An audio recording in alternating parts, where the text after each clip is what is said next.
feel about their freedom in the country. Or don't you agree with that?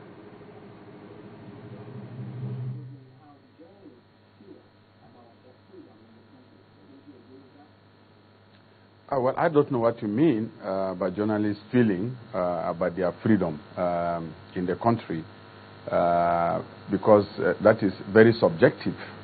Your feeling is something that a set of factors might be responsible. But what we can say is that in Nigeria today, the press is not under attack. Government is not controlling the media. Nobody is being persecuted in Nigeria because of what they write. No newspaper is being harassed or persecuted because of what they write.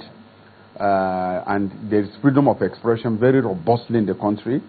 In fact, on the contrary, what we see in Nigeria today is that the press is not only free. The average opinion is that indeed sometimes we have excesses in the press as a result of sometimes the abuse of this freedom is not widespread, but definitely it is noticeable in our media. So I think what we require today is not about Nigerian press under attack by anyone, never from the state, but I think honestly that our press is free. And last week the United Nations said that Nigerian press is one of the freest in the world, which means that our freedom is not only comparable continentally but globally. And I think that should be a plus for the media and for our Nigerian democracy. So what about the CPJ report which talked about Nigeria popping up on that list of where it's becoming dangerous for journalists to operate, given the increasing figure? In fact, they say for the first time we appeared on that list. And those who are involved in those killings have not been brought to book to date.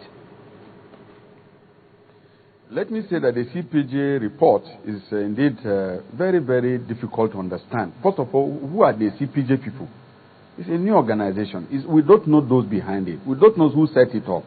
I can tell you that in this country, we have people who have registered hundreds of NGOs, politicians, and they use them to file cases against Nigeria in international organizations to pull down the name of the country just because of 2015 elections and political bias and opinions. So when I heard of CPJ comparing Nigeria to Somalia, first I suspected, will anybody compare Nigeria to Somalia in terms of press freedom or any form of freedom at all, in recent times?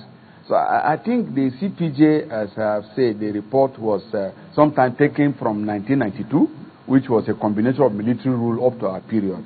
What is clear is that there has been security challenges in Nigeria because of the terror attacks, particularly in the last 2 or so years. And during this period, unfortunately, we have had a situation in which journalists, particularly the journalist from China Television, was killed in Kano, and an NTA reporter was killed in Maiduguri, which NTA is an organization that the Minister of Information, which I lead at the moment. And these are very gruesome murders by terrorists, which we regret, which is painful.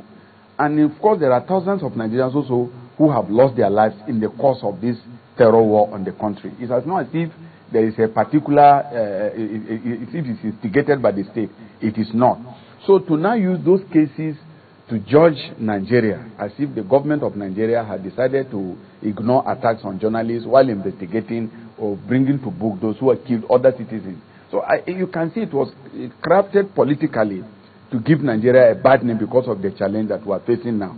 But the truth that I can tell you clearly as a Minister of Information is that in the case of this day, for example, we have arrested some of the people who committed those attacks. Some of the terrorists have been arrested. And you can see in this country today, even when we're in the course of investigation, the Nigerian society is asking for amnesty and forgiveness for reconciliation. So we're a country under a number of challenges because of the terror in the northern part of the country. But I don't think we can use that to show or to demonstrate that the government of Nigeria is deliberately ignoring investigation of cases against journalists, maybe while taking interest on other citizens. So I think, honestly, I see the CPJ team more as of a political, judgment. And I can tell you, it's only in this country that we just take the report of an international organization we don't know and is celebrated. And the way we have seen this CPJ thing, it seems to me there is more to it than meets the eye. And we're still looking at those behind it and what they are talking about.